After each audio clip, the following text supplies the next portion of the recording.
Yo, what's up kakamay? So, halos 4 days tayong wala upload kasi alam niyo na, meron tayong naramdaman, lalo pag nainom tayo ng antibiotic, medyo nasabay nga nating pakiramdam dahil dalawa yung tinitik natin. Pero ngayon, malapit na matapos.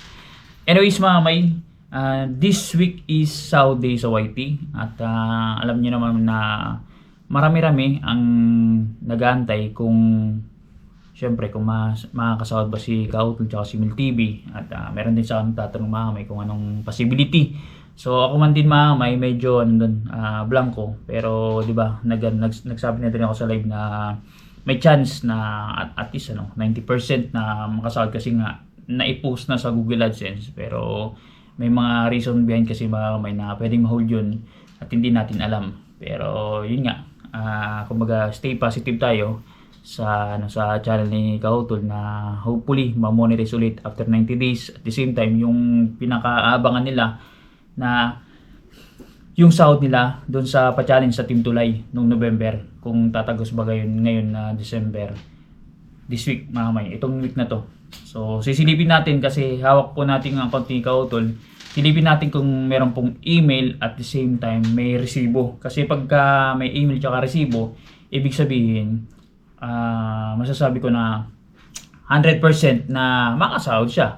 At si Mil TV, hindi ko kasi hawak ng account, pero pag once na ito kay Kautol lumusot, for sure kay Mil TV makakalusot din. At yun nga, November antayin natin, check natin yung December mamay na earnings nila, kasi meron na po silang earnings si Mil tsaka si Kautol.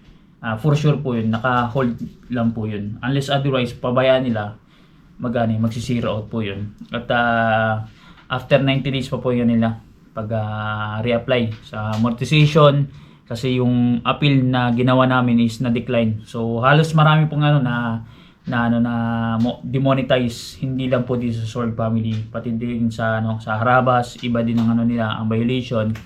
Pati daw sa ka-business, meron nag-message dun sa live stream, ka-business, isa daw sa mga member ng ka-business na demonetize. So, kumbaga, nag-iipit na ngayon si Lolo YT. So, anyways mga may, meron lang papakita sa inyo at gusto ko lang magpasalamat kay TM, kay The Major. Merry Christmas sa'yo, sobrang thank you sa blessings. Kasi meron siyang pinagawa, yung personalized keychain. Baka gusto nyo mga may magpagawa. Ayan. Madami, boss ang nagawa ni Mrs. Nasa yata 12 o 14. Ayan mga kamay, iba't ibang design dyan na ginawa ni Mrs. Ayan. Message nyo lang po ako mismo. Basta sasabihin ko lang kay Mrs. kung sinong magpapagawa mga kamay.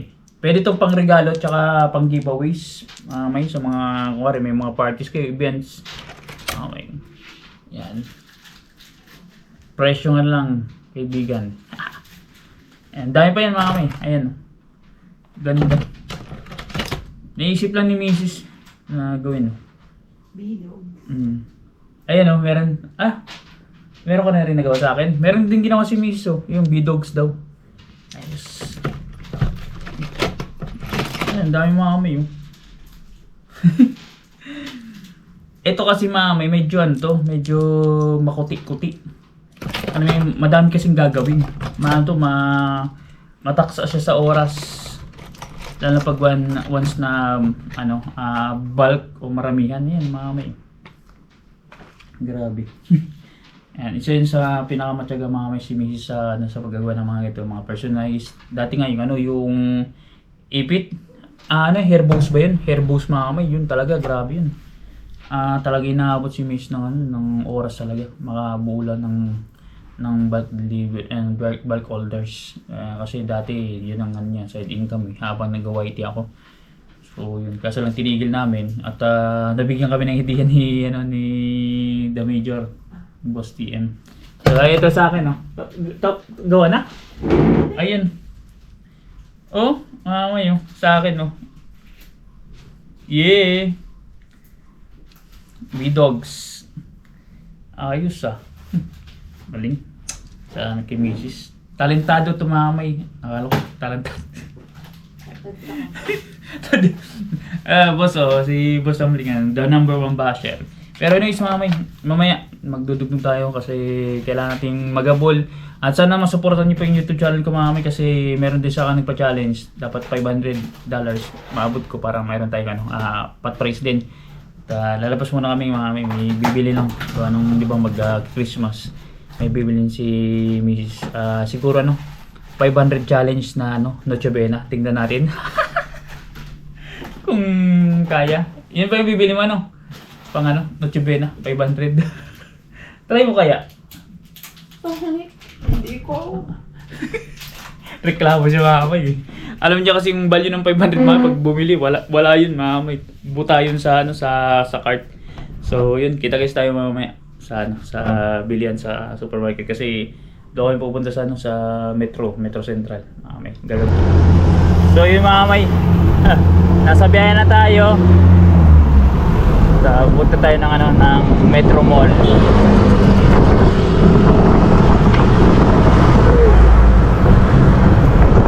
Nasa tabi lang tayo mamay kasi may mga mabibili sa jeep. Palabas tayo ng National Road mamay kasi yung mall nandun sa National Road Dapat nga sa totoo lang dapat i-allow nila dito lang mga taga dito sa mga barangay o may pupunta ng mall kasi nasa highway yung mall unless otherwise may daanan talaga na local road para tumagos lang ng Bahagya yan sa nasa road kaso lang yun yan hindi natin alam sana maging maayos ang patakaran sa mga e-bike.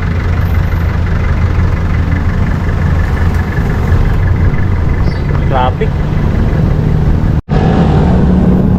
Yung mga may naka-auto-rotate pala to. Sinabi sa akin ang taga ko na nag-GoPro mga kamay, hindi ko pa pala alam. Kapira. Si Jokes na nagsabi sa akin mga kamay na may auto-rotate. Matic na pala. Wala na yung set up. Palastik na yan. Let's go. Ito, National Road na ito mga kamay. Kaso lang, hindi ko alam. Dapat may 30 minutes lang bawal magbabad ng mga 20 minutes. Diba? So yung mamay, dito na kami sa Metro Central Mall. Sa Gatid to Buti na lang hindi na binaba dun. Baka nung medyo tumila ng kakaulan mamay. Grabe, sunod-sunod Yan si number one basher ko. Naglalakad-lakad. Happy Feet na naman yan, Happy Feet kasi makapag gano'n naman, ganyan yan pag after ng stressful na week sa kanya dawar-dawar ba sa mga sadik natin dyan. Ganyan pala kayo sa likod. Kaya lang bibigay tayo ng Ay, salamat sir, salamat po. Okay po sir. ayan. Thank you sir, thank you. Hindi tayo ng blessing, hindi tayo mayaman pero sundot-sundot lang ba ma'am? Natawa lang kay sir. Yung mga may shirt kaming Lucha Bet na package. Yung mga promo lang. Sauce lang pala to. Wala pa ng pasta. Big Mac nga. Big Mac na. Mamahalin pala yung lutuin nito. Big Mac.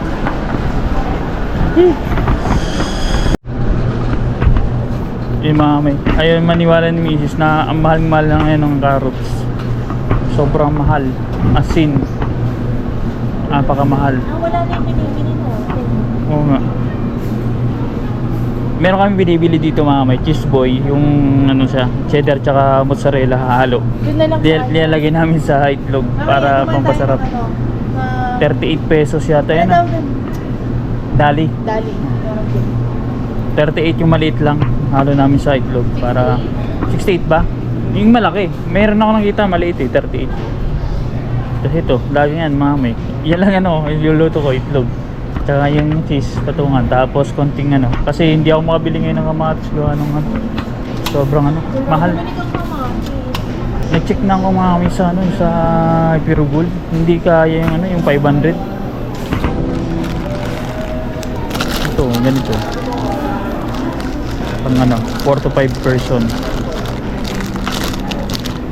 Makakabili ka ng spaghetti, makakapagluto ka, pero yung may ham na talagang normal na ham, hindi yung ham na espira, tapos salad, hindi obra. Piraso. Alin? Sa bahay? Oo. Oil. Ilang liters to? 1 liter. 1 liter. 1? Yan, nakikita nyo na mga kamay yung number 1 basket ko paano bumili. Ang tagal niya Eh kasi 250, tapos 252. Parehas din palang 1 liter. Magkaiba lang. ano yan, ito, mitikuloso sa number, yung tipid-tipid ba, kaya natagal kami. Alin? Yung crab stick. Grabe aba, ang lamig ah. Ito ga, yun? Oh, lamig. Expiration. Hindi ko alam. So yung mga may, yan ang laman ng binibili namin. Ito yung sinasabi nila turmeric. Ito masarap kasi mga may, itong brand na ito na LTO. Yung sinasabi yung chicken red. Ang binibili namin dati pa wala-walang stock eh. Itong turmeric kalamansi try natin. Masarap yun mga may. Walang no? Let's go. Ikutin yan ni Mrs. mga may, kada rack. Stress reliever niya eh. Chocolate. Diyos ko po. Huwag na yan.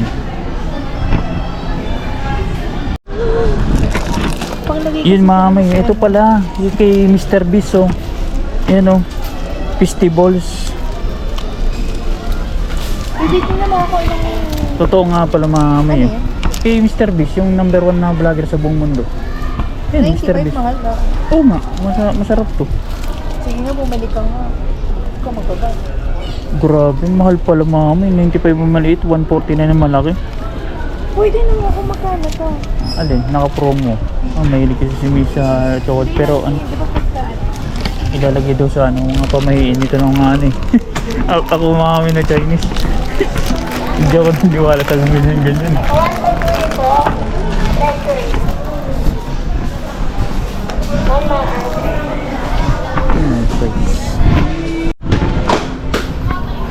So yung mga may, ito yung pang Noche Buena package namin. May Sunrocks, may tissue, may Joy, may Ariel na na liquid. Yan, may towel tissue. Yan, pero ito din yung gagawin niya mga may. Yung baked macaroni. Yan, paghaluin niya. Dalawa. So ito pa lang. Ito, yung sauce. Yan, nandiyan yung mga ibang kasama niya mga mga ricados. So yun, ito mga may tansya ko nasa ito pag once na hindi dito bababa ng ng 1-2 mga ganyan yung presyohan yan, hindi 1,200. So yun mga may, bumili ako ng gulaman. Ang gagawin ko is lulutuin syempre, lalagay sa rep, tapos siya, since ang flavor, lalagyan ko lang konting may honey kasi dun sa bahay, lalagyan konting alasa, tapos ito yung iti-take ko once na pag may acid. Ito daw yung isa sa mga mabisa mahami, hindi ko alam kung try lang natin kung sa atin magiging effective. Kasi hirap mag-take ng mga gamot, madadaling kidney natin maamay. So dito na tayo sa parang hindi naman siya natural actually, pero ito daw kaysa sa gamot. Tsaka maganda tayo, magda-diet na rin after ng medication. So kailangan mo natin makasahod para at least pa-laboratory tayo mamay, para malaman natin kung ano ba talagang nangyayari sa tiyan ko. So yun mamay. Ganun lang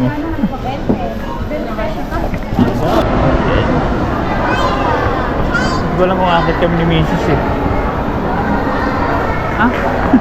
Hindi mo makabili ng niya, ng Proyo. Nandito sa Gcash. The major Gusto mo bili na ano niya, yung kinita niya. Nandito sa akin, di ko binibigay. Baga, gagastusin lang eh. Ako gabahin ko yun. Layo ka lang, layo lang. Layo ng layo daw ako. Pabira. Yan, yun ano eh, yung proyo-proyo mamay. Ano yan, parang, anong tawag dyan? Anong tawag dyan sa ano? Hindi, yung ano, yung base. Hindi siya ice cream eh. Parang ano siya, yogurt. Yun lang binibili niyan dito eh. Wala iba eh. Magano na siya ng mga flavor. Yan eh. Charcoal ba? Wala po ma'am, yogurt lang po. Tapos yung kilo. So yung mami, pauwi na kami.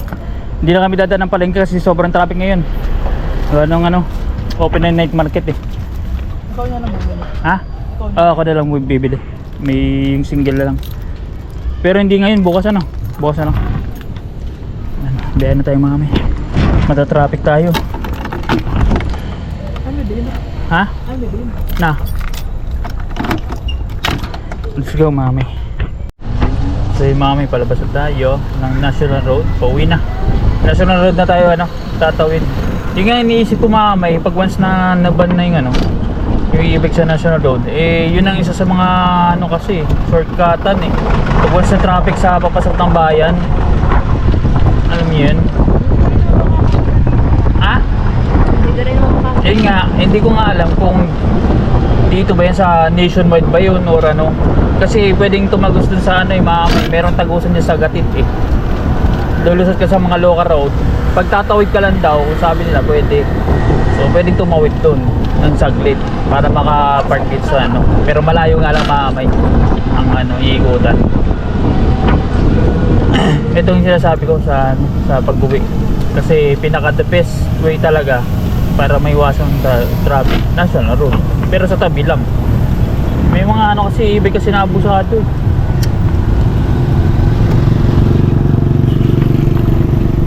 Ano, tulad yan mamay oh. Traffic.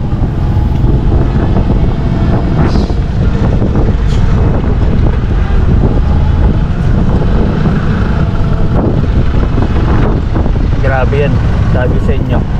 Itong pauwi ka lang, abutin ka pag inalat-alat ka, oras yan, sigurado. Pero kung nakaibig ako na single, makakalusot ako dyan. Iisan to, lalo na sira kanina yung traffic light, diba? May yan. Ha? Mamaya? Tira mo lang kay konti. Yan, sobrang ano na, traffic na mga build up. So yung mga may ita-timer natin 5:52 dito sa cellphone ko. Tingnan natin kung ilang minutes tayo makakatagos dun sa may ano, sa may intersection mga may. Kasi sira ngayon ng ano yung traffic light eh. Tingnan natin. So ayan oh. Yung ba ang sinasabi ko sa inyo mga may, kakaupa lang. Pero hindi siya full talaga na ano, na nag-subside kasi hanggang ngayon meron pang ano, tubig eh. Dito kasi mamay itong ano natin, dinadaanan natin talagang bayan. Parang ano yan, swimming pool. Dahil dito sa may Shakey's, naku. Yan sa mall, yan sa Star. So yun mamay, update lang. Yan, malapit na tayo sa ano, intersection at medyo ano, nagana na pala yung ano, yung traffic light. May ayos. Kanina kasi hindi nagana nung ano papunta tayo eh. Yan, 21 seconds mag-go na yan. Yun mga kami, nasa intersection na tayo. Kaso 110 seconds. Ayan mga kamay yun. O diba? So yun mga kamay, napa-stop over muna kami. Ganong ano, meron na palang dali dito sa National Road. May bibili na si Miss na ano, yung mozzarella na cheese tsaka cheddar na pagkalo. Parang ano yun, cheese boy yata yun, parang gano'n. Inaalo namin yun sa ano, sa itlog. Ini-scramble ko mamay, tapos pinapatakan ko ng cheese, tapos ginagawa ko parang ano, palaman omelette ang dating. Tapos minsan pag once na mura yung ano, yung kamatis, yun, gisa kamatis, tapos itlog, tapos cheese sa ibabaw, tapos i-fold ko sa mga parang ano, parang omelette. Yan. Pasensya na kayo, maingay. Wala yata. Yan lang ano, parang alam ko mamay, marami relate kasi yung pagdating sa yung mga babae, yan parang stress reliever nila, makapaglakat-lakad sa window shopping, tapos bili-bili ng konti. Ano yung mamay? Kaya inayaan ko yan si Mrs. Ayan. Basta okay ang ano natin ang tiyan ba. Yan ang problema ko, yung tiyan. Sabi sa kanya, bilisan niya, gawa nung ano, parang sisigmura ang mamay. Ay, atras eh. Kuya, nalabas. Tsaka pala mami, nakalimutan on time. 5:52 tayo, nakalagpas tayo ng 6:03 dun sa ano. So, alos na, 11 minutes lang. Buti na, 11 minutes mamay. Nakatagos na tayo sa traffic. Grabe kung, nung nagtatrabaho ko sa Kalawan, buti na nakasigil ako na e-bike. Kung hindi, yun. Buti na akong siyam-siyam kasi syempre 3 wheels to, medyo malaki. Hindi tayo makakapagsingit-singit eh. Sa e-bike nakakapagsingit tayo eh. So kawawa yung mga 4 wheels, 6 wheels, malalaking sasakyan kasi hindi talaga sila makapag sigit-sigit gawa ng ano, ang lalaki, di ba? So yun, bet tayo sa atin. So yun, mga may national road to, wala tayong magagawa mga may January to. Hopefully ano, magbagong isip ng ano, ng LTO mga may na payagan, magkaroon pa ng ano, tulad ng ano sa bicycle lane. Yun parang ganon, para sa e-bike lang. Yung iba kasi mamay umano sa gitna eh, kumbaga nang ipagsabay sa mga ano, regular na motorista na gasolina. So pagka ganun, pwede yun, may pag once na papasok ka, pwede kang ano, pagpagitna kung saan ka pupunta. Hindi pwedeng all the way mamay, puro ka gitna. May tabihan naman eh, dito may lane naman dito sa pinakatabi lang para hindi ka maka-stop sa mabibilis sa sasakyan. So, ganun siya, mamay. Sana may anong magkaroon ng ano, concrete na rules para dyan. Ayan, may picture si Mrs. Para madami na naman yan oh, let's go po. Akala ko ba cheese lang? Cheese lang. Hindi na mamay, may tinapay yan, sigurado. Alam ko na, may chichirya yan. Let's go mamay. So yun mamay, dito na kami sa bahay. At sisilipin ko na kay Kautol. Yan, silipin ko na pre. At kung good news ba, wait lang mga kamay. Siguro ko ipa-flash natin dyan sa screen yung email na lang siguro kung meron. Para tis ano. Ang gahang mga ano ko, ang laptop. Sa akin kasi mamay, wala pa, hindi pa nakikredit sa bangko yung sahod natin. Kasi kaka-check ko lang kanina. Ingay ng ingay, number 1 basher ko Basher ko yun, pero ang laking ano niyan. Sana all sa kakao. Ayun, mamay. So, goods na goods mamay, nag-email, nakalagay dito, ayan sa screen, check your recent payment. O, di ba? Tapos titingnan ko mismo sa Google AdSense kung ano, kung talagang legit may nakasahod siya kasi ano lang email lang po yun. Tingnan natin yung resibo. Pero hindi ko na po ipapakita sa inyo yung resibo kasi alam niyo na po kung magkano ang sahod ni Kautol doon sa Team Tulay. Sisilipin ko lang mamay kung nag-zero na. Zero na po mamay. At tingnan natin kung nagkulay blue. Ayun! So, positive mamay na may resibo. So, masasahod ni Kautol yung yung 6 digit na sahod niya. Kaya congratulations kay paring Kautol at kay Mil TV. For sure kay Mil TV ganun din mamay. So, good news 'yan. Pero yung niya pero siyang earnings ng December 1 bago hanggang December 15 meron silang earnings para sila ni Mil TV. Yung earnings na yun mamay, sigurado ako 100% hindi po yun tatago sa Google AdSense, hindi nila masasahod yun unless otherwise ma-monetize ulit sila. Nakapending lang po yun. At yun nga, pag pinabayaan nila, yun nga, yung pera na yun is may babalik sa mga advertiser yung kinita nila dun. So yun po mga kamay. Kaya congrats, ako sisilipin ko lang mga kamay kung kailangan natin mga kamay makita. Kasi nga, nandiyan ang Bill and Judith at the same time, kailangan ko magpa-laboratory. Dito tayo kukuha ng ano natin pambayad. So, yun. Kita-kits tayo. At, kita-kits tayo sa live stream mamaya. At the same time, mga kamay, don't skip ads sa lahat ng mga content creators na sinusuportan nyo. Sama nyo na rin po ako. At sana, makagraduate tayo sa $500 na pa-challenge. So,